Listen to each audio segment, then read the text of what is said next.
Chelsea Football Club used to be the place you come to get the ultimate wages, but it looks like Conor Gallagher, that's not happening for you. We had a scandal with Mason Mount last year where fans were furious where £250,000 a week contract was not given to him. Paul Winstanley, all of a sudden he looks like a genius. Looks like the same thing is happening again. There is a massive standoff between Conor Gallagher and 150k demanded and Chelsea not giving it to him. I'm going to explain the saga. I'm going to explain why, in my opinion, he shouldn't be getting that contract. I'm going to explain to you why there are certain fans that are furious at this and they shouldn't. Then we have an update on Antonio Nusa, the young Norwegian international that Chelsea wanted to secure on deadline day in the summer. Couldn't, he rejected us, and now it looks set he has picked the club he's going to be going to, and it's not Tottenham Hotspurs, and they have got rejected for a mid-table club. And not Chelsea apparently, because that's what people call us now. And finally, Matt Law has come out and basically reinstated that Mauricio Pochettino's job is under total security, and Chelsea have got an excellent opportunity to get to the last 8 of the FA Cup if we can beat Aston Villa in our replay, because the fixture we have now is absolutely winnable and it's beautiful. We couldn't have picked a better draw. Let's get into it. Let's break down the news. You know what to do. Hit that like button. We're aiming for 1,000 likes on this video. And in the comments below, let me know, where are you watching this from? Because the Kavkas View has gone international, right? It actually blows my mind that people in other countries are sitting there in different time zones and saying, you know what, let me keep up with the club I love. And I'm going to go to the source called the Kavkas View. So Bratuki, I'm very grateful you lot do it. And if you lot are new, join the community. All you have to do is hit the subscribe button and hit the bell notification. And it's the way to go. Now let's keep it. We need to talk about Conor Gallagher. And before I start, I need to give you guys a disclaimer. And the reason I need to do this disclaimer is because people get very upset when I give my opinions on Conor Gallagher. Look guys, certain people agree with me 100%. Some people don't agree with me. I don't care. Because the reality is we're not meant to agree on everything. It's 2024, we're meant to have different opinions, we're meant to interact. The only thing I ask is let's be respectful towards each other. So, what has happened? Conor Gallagher is running down his contract, right? He's got 18 months left. The rumors are that Conor Gallagher wants to stay. To this day now, every report I've read, Conor Gallagher wants to resign. Conor Gallagher wants to be a Blue for the rest of his life. Conor Gallagher loves the club. I don't doubt that. I think Conor Gallagher, number one, is aware of his ability. He knows that Chelsea Football Club is the highest level he's going to reach.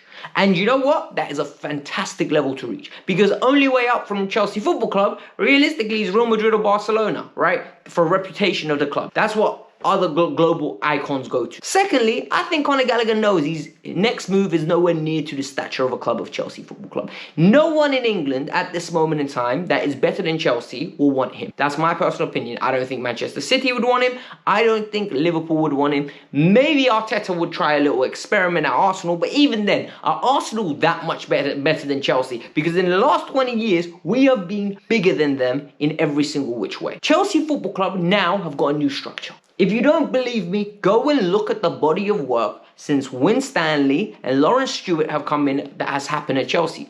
The big earners are getting booted out. We are getting a new structure with incentive-based contracts. These contracts are incentive-based. You play more, you play better, you get more money. You don't play well, you don't get results, you get a bare minimum, a basic premium.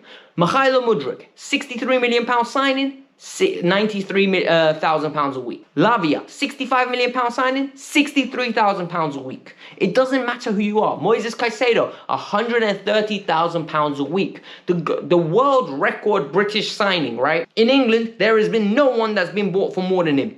140k. It is very simple what Chelsea are trying to do. Chelsea said, you want to earn more money? You better play well for it. So, last year we had a whole scandal.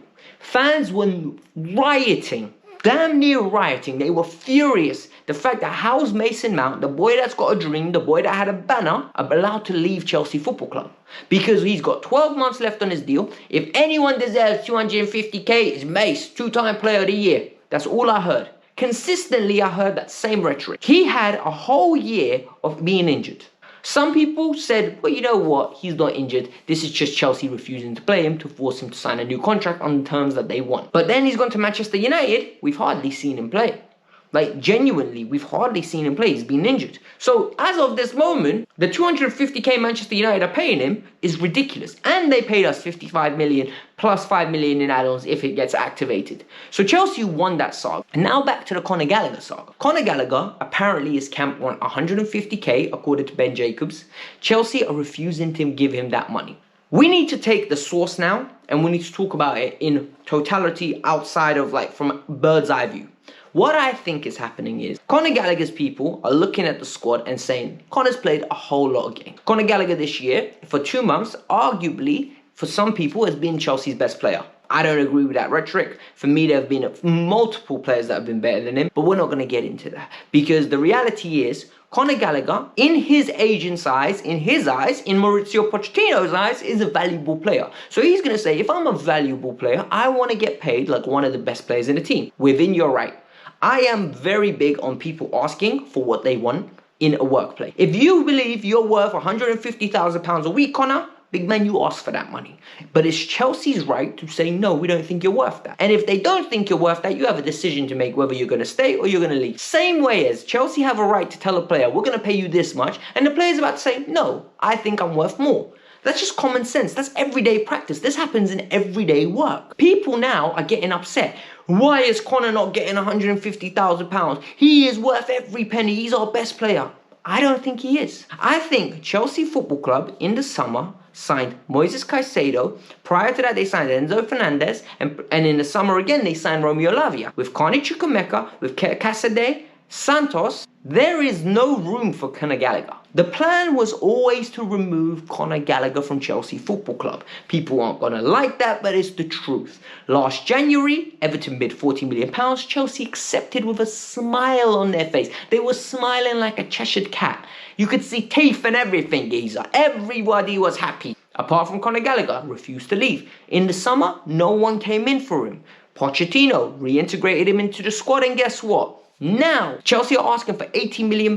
There have been articles where Chelsea are asking for £80 million. If they get for anything above 50, they are going to slap people's hands off. Because the reality is, Chelsea want to cash in on it. They believe this is the best version of this player and he's never going to get better. And even then, they don't believe he's good enough to be starting for Chelsea. So that's the whole story up to this moment in time. Whether you believe he should get a new contract or not, I'm interested to hear. But I don't want it from a sentimental position. Oh, he's proper Chelsea, he's Cobham. No, is he the quality that Chelsea need to win a league title? I personally think give him 100, 110. Tell him, listen, you're a bench player. You're somebody that's going to come on after 30 minutes, give us a little energy. You're going to start games here and there, but you're not going to be the main piece. You are a Nando's side piece. You're the broccoli. You're the sweet corn. You're the spicy wings. You are not the quarter chicken or the half chicken or the full chicken. You're not that butterfly burger. And I think once they explain it to him, if he's unhappy with his role, sorry, mate. You got to move on. The second story is a very interesting one because Antonio Nusa is a player that is a left winger. He's just turned 19. He is really through the production line of the young Norwegian players that have been coming through. First, it was Martin Odegaard that came through around about 10 years ago because it just feels like Odegaard's been around forever. I've known of him since he was 15. Then Erling Haaland came through, and since then, Oscar Bob and now Antonio Nusa have broke through the scene, and Norway have got a little cheeky team building over there because in a 4-3-3 or a 4-2-3-1, the front four looks sick. Like, genuinely, they can have one right winger, one left winger, number 10 and a number 9, and they look stacked. It's just the point of filling out the rest of the team. We know Chelsea wanted Antonio Nusa, and we knew Chelsea were willing to pay decent money to get him. However, his camp said no. And what is very lovely to see is, and refreshing, when Spurs went in, they said the same thing. And Ben Jacobs is reporting, and so is Fabrizio Romano, that the players' camp have finally agreed a deal with the player is going to go to Brentford at the end of the season. He's going to stay in Club Brugge for this year. He's going to play football there. And then in the summer, he's going to come to Brentford. And the reason they did that is due to the pathway and due to the opportunity he's going to get at Brentford in comparison to Spurs or Chelsea. And for me, this is actually refreshing to see. I think more players should do this. Too many players these days jump straight to the big boys. I play for Chelsea, but do you really play for Chelsea, big man? Because I don't see you playing on a weekly basis, and then your career gets ruined. I personally think sometimes the moves that are like segmented in a way are better than so that you arrive at a big club at the age of 24, 25. Just look at Victor Osimhen's career, right? Victor Osimhen, Lille, Napoli, and now a big club. Stepping stones, right? Leao, Sporting, Lille, then Milan, then he'll go to even bigger club. The fact of the matter is that it's key steps where you go under the radar, you develop, and when you join the next big club, you're ready to play. I think his representatives have done a great deal for him. I think this is the deal with the best intentions of him in their hearts.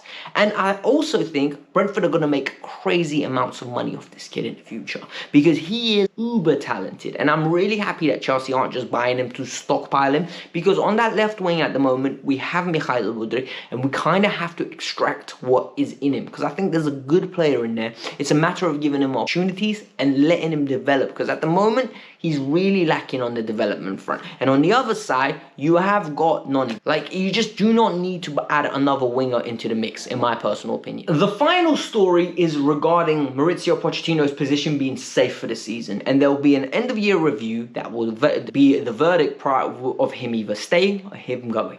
And for me, this is going to be interesting, and it's going to show the ambitions of the owners. A lot of people have said, Alex, I thought you were Pochettino out. Guys, I would replace Pochettino in a heartbeat if there's a better offer, right? I don't believe Pochettino is the best manager in the game. Hence, if someone like Guardiola comes available, if someone like Klopp came available, and it was a realistic option, Tuchel, I would replace him. However, the options that are available to Chelsea at the moment are not the options that I would take. Jose Mourinho stint number 3, no thank you.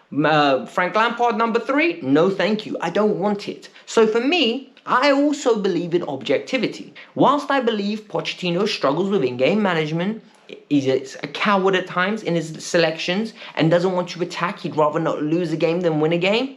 So he'd rather take the draw. I also believe Pochettino is very good at developing players. I also think Pochettino has built this sense of worth in the team where everyone's fully committed, everyone's fully invested, everyone's pulling in the same direction. Pochettino, for me, like when we hired him, I always said he's the manager that is going to build something and fall short, and the next man comes in and takes all the credit because he's the one that gets us over the line.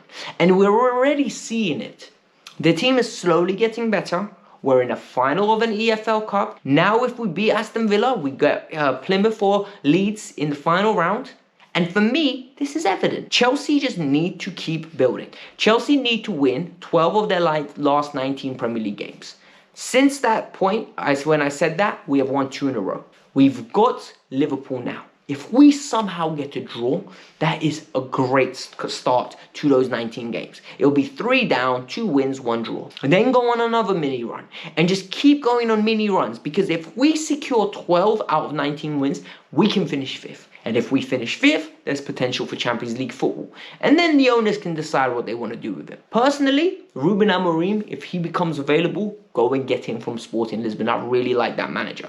But it is what it is. Just let me know your thoughts. Let me know all of your thoughts on whether you want to keep Gallagher or not. Whether you think Gallagher's worth 150,000. Do you believe Pochettino is the long-term success at Chelsea, or are you in the same camp as me? Good manager, maybe not the long-term answer. And are you disappointed that Chelsea didn't get Antonio Nusa? But if you want to go hear the other news about Victor Osimhen and him coming to Chelsea potentially in the summer, because De Laurentiis has said he is leaving Napoli 100%, and rumors are coming out that he has picked Chelsea. I've got explaining everything over here. Hit the like button, subscribe before you go.